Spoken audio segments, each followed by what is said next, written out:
journal. Henri Ochocho.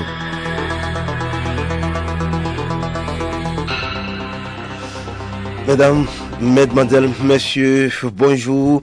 Les titres de ce journal: le monde entier célèbre ce 18 mai la journée internationale des musées sous le thème Musée pour l'égalité, diversité et inclusion. Pourquoi ce thème? Nous en parlerons dans ce journal.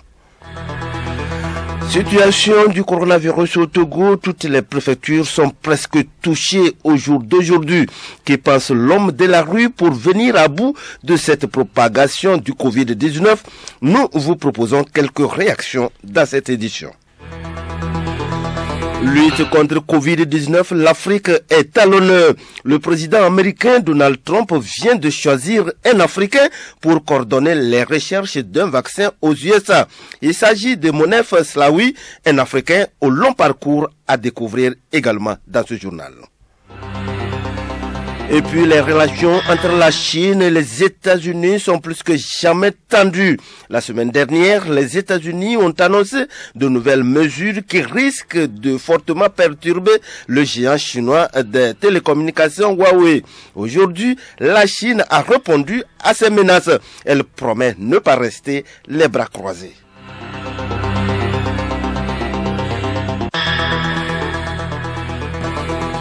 Radiolomé.tg. Mesdames, Mesdemoiselles, Messieurs, une fois encore, bonjour. Nous le disions en titre aujourd'hui, 18 mai, la journée internationale des musées.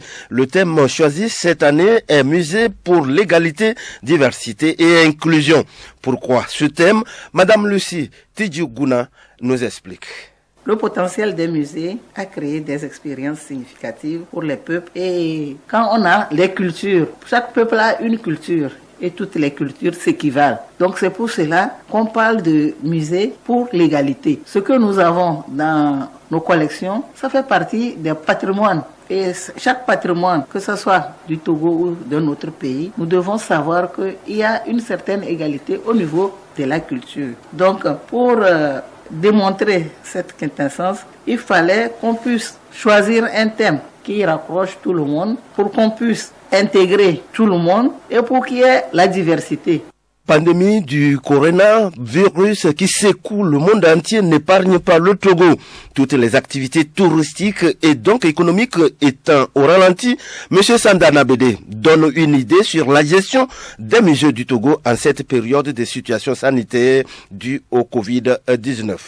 Effectivement, avec la pandémie, les autorités compétentes ont jugé bon de fermer les musées publics au Togo. Donc depuis le lundi 23 mars 2020, nos musées ont fermé leurs portes. Du coup, on ne peut pas rester sans rien faire puisque nous avons devoir d'enseigner. Alors, sachant que le public, une fois à la maison, a également besoin de sa culture ou bien de son patrimoine, nous nous sommes engagés dans le système de numérisation afin de mettre une partie de nos collections sur les réseaux sociaux comme les pages Facebook du musée, Instagram, mais aussi sur le site web du ministère en charge de la culture afin que le citoyen lambda, bien étant à la maison ou bien même en circulation quelque part, puisse visualiser au moins quelques images du musée, lui rapprochant de son patrimoine afin qu'il soit aussi inspiré.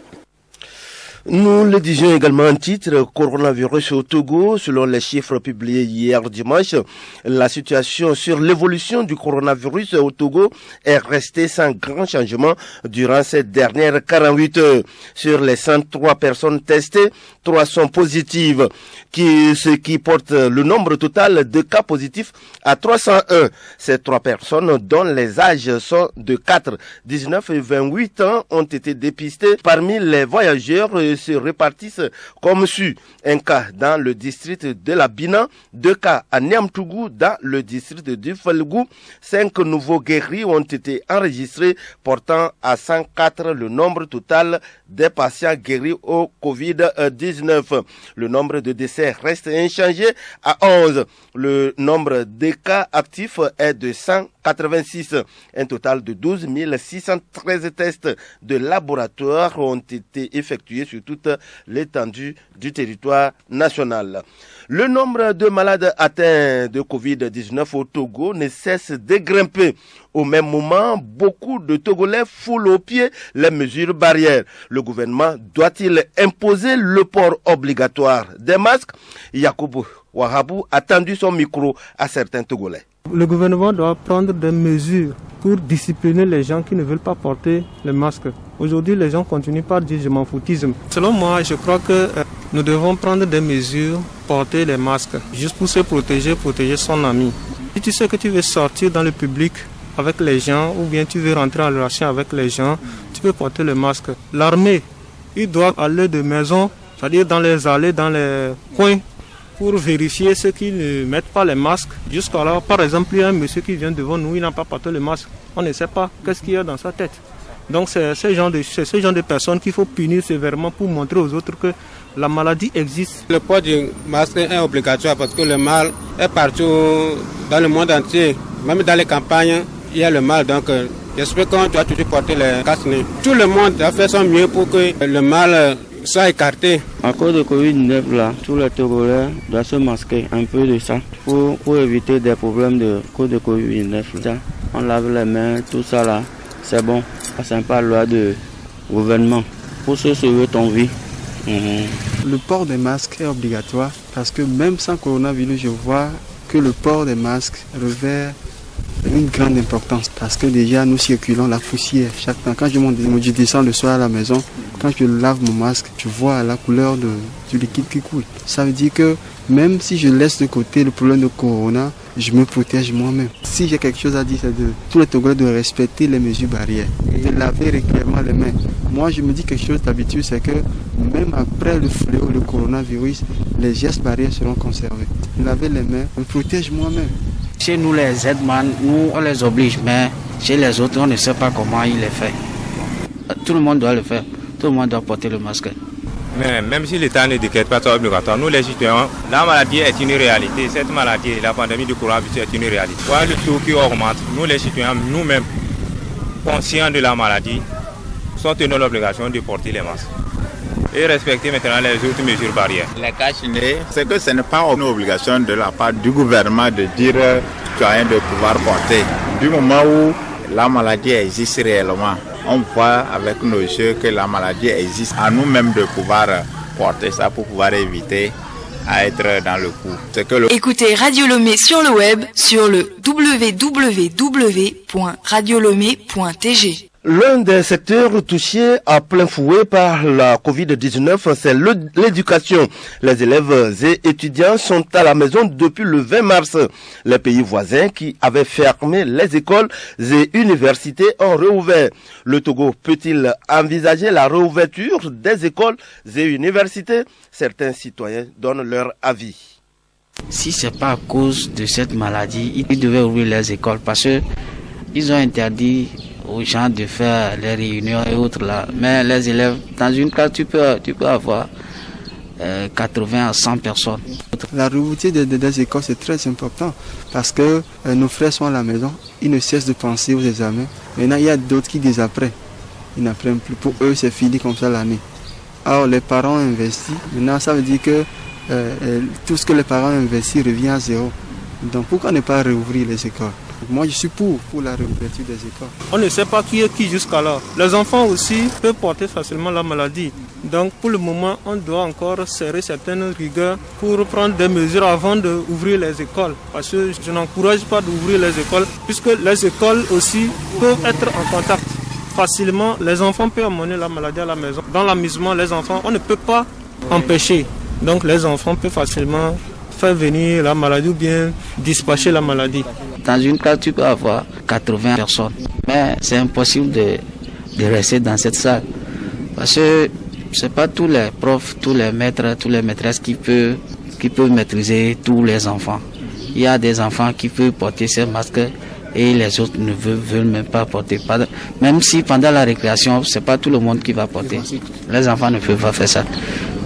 Quand on était enfant, on ne peut même pas faire ça. Les enfants aussi ne peuvent même pas faire ça. Au niveau de l'école, on va ouvrir l'école pour le moment.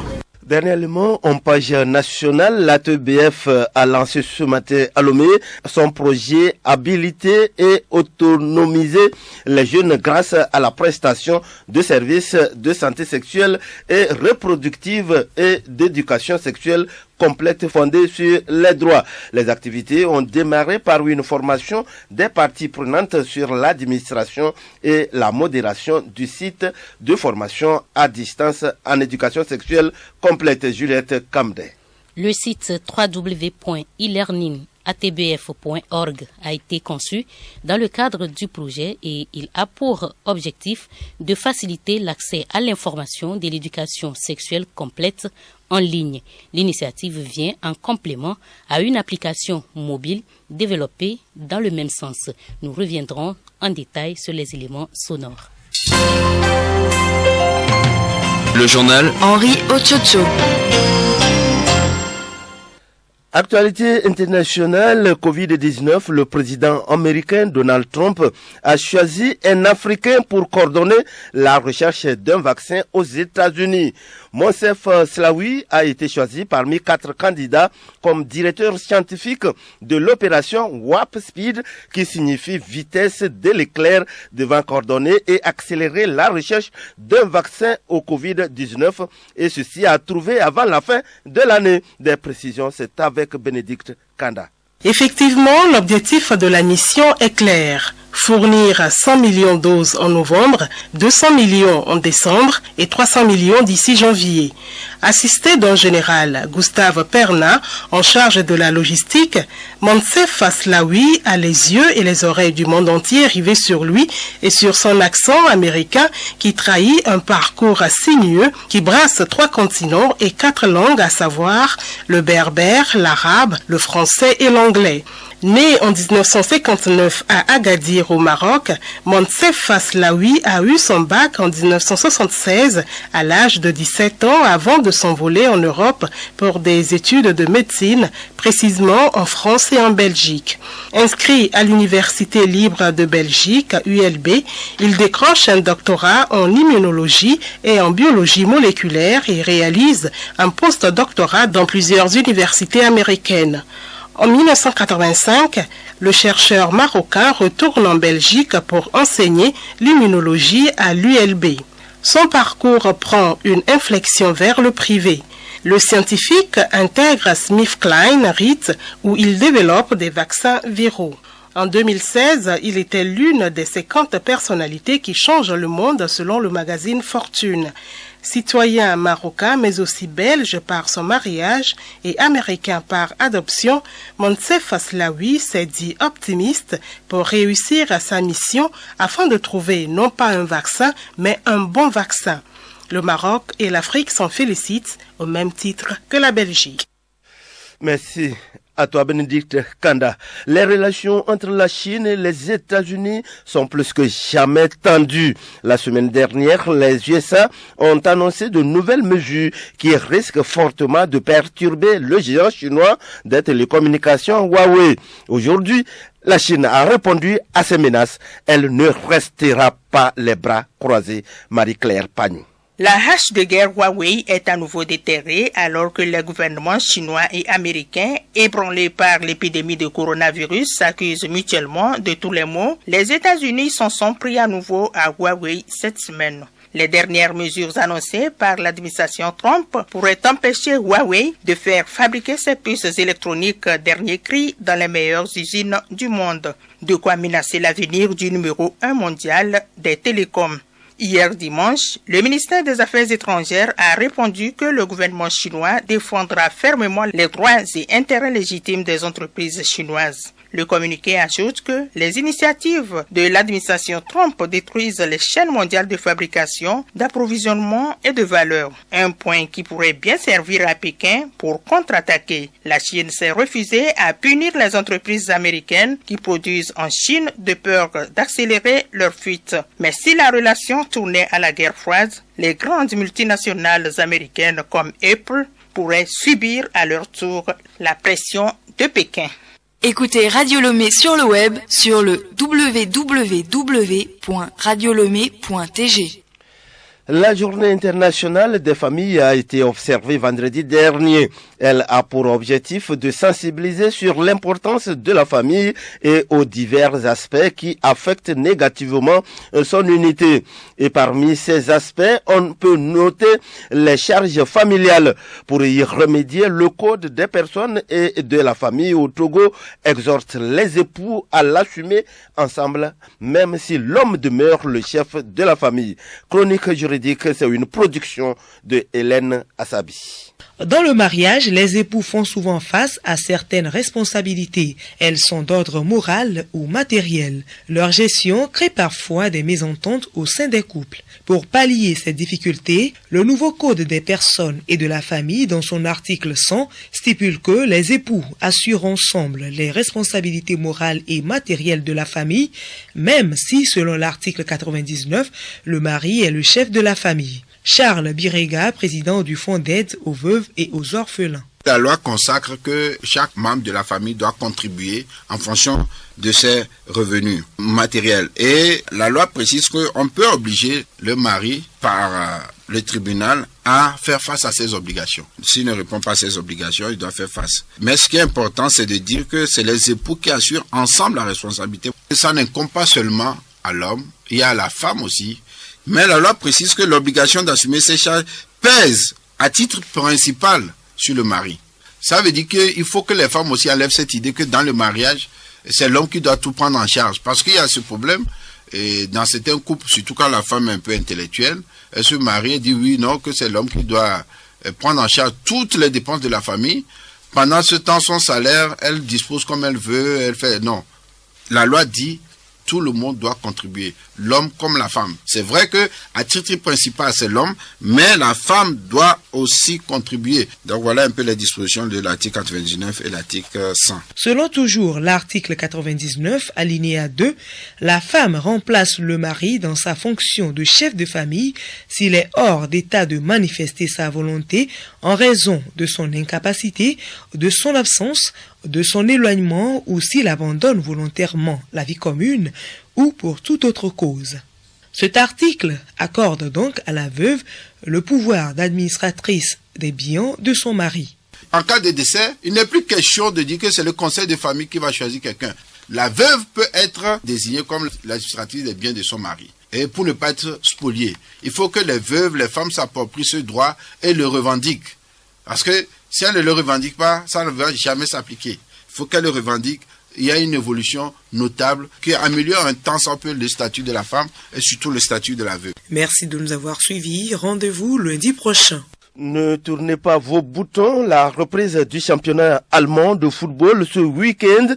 Le coup de gueule du tennisman américain Relly Opelka relatif à la carence d'informations sur la Covid-19 pour les compétitions ATP et le système FIFA Connect ainsi que son avantage constitue le menu du magazine des sports. Rendez-vous tout à l'heure à 13h. C'est avec Fidèle Mawena.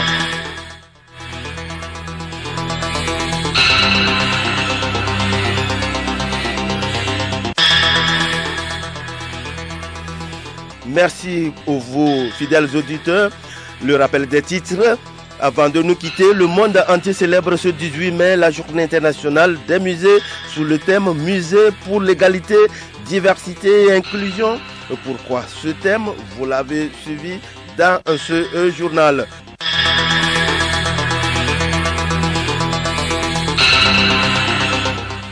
Et puis, comme d'habitude, vous suivrez tout à l'heure, à la fin de ce journal, la sensibilisation au coronavirus. C'est avec Juliette Camden.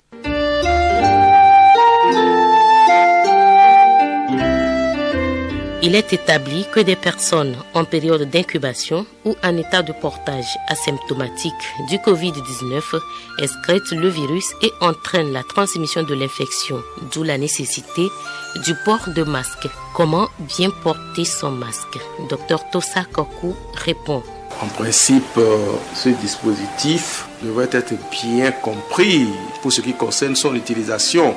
Soit on l'utilise pour éviter de projeter les gouttelettes de salive ou de morve, d'éternuement vers tierces personnes, ou on l'utilise pour se protéger soi-même. pour arrêter les émissions de l'autre, au cas où la personne n'aurait pas suffisamment respecté la distance réglementaire, au moins le mètre entre deux individus. Alors, quand vous l'avez utilisé pendant un temps, vous devez savoir qu'il est probable que vous ayez reçu des décharges d'expectoration, puisque vous êtes passé un peu partout. Donc, vous devez vous attendre à ce qu'il y ait sur votre masque le virus. Alors, si le virus est probablement sur le masque, vous n'êtes pas contaminé, mais vous passez les mains à réajuster, peut-être à enlever, à remettre, c'est là que vous vous contaminez. Vos mains touchent le masque qui est déjà souillé. Les mains, vous pouvez les porter à la bouche, vous pouvez les porter au nez. C'est pour ça qu'on demande aussi de se laver régulièrement les mains et d'éviter de passer les mains sur le visage, dans les narines et autres. S'il arrive, parfois nous faisons ces gestes de manière machinale, vous faites cela, vous vous contaminez. C'est pourquoi il est recommandé, surtout ces masques chirurgicaux, les bavettes, de les changer 3 fois par jour. Il vaut mieux comprendre quand vous êtes rassemblés. C'est vrai qu'on ne recommande pas les rassemblements d'un nombre important de personnes. Quand vous êtes quand même ensemble, de mettre ça pour empêcher la décharge d'arriver sur vous ou pour empêcher que l'autre ne reçoive votre décharge. Il faut les utiliser avec vraiment une claire idée de la raison pour laquelle on les utilise. Donc il faut les changer régulièrement. Il est recommandé de les changer 3 fois par jour. Le coronavirus, qui a déjà tué des centaines de milliers de personnes à travers le monde, est réputé épargner les enfants et les plus jeunes victimes sont rares. Rares, mais pas inexistants. Alors, prudence. Prudence pour nous protéger et protéger nos proches. Pratiquons les gestes barrières.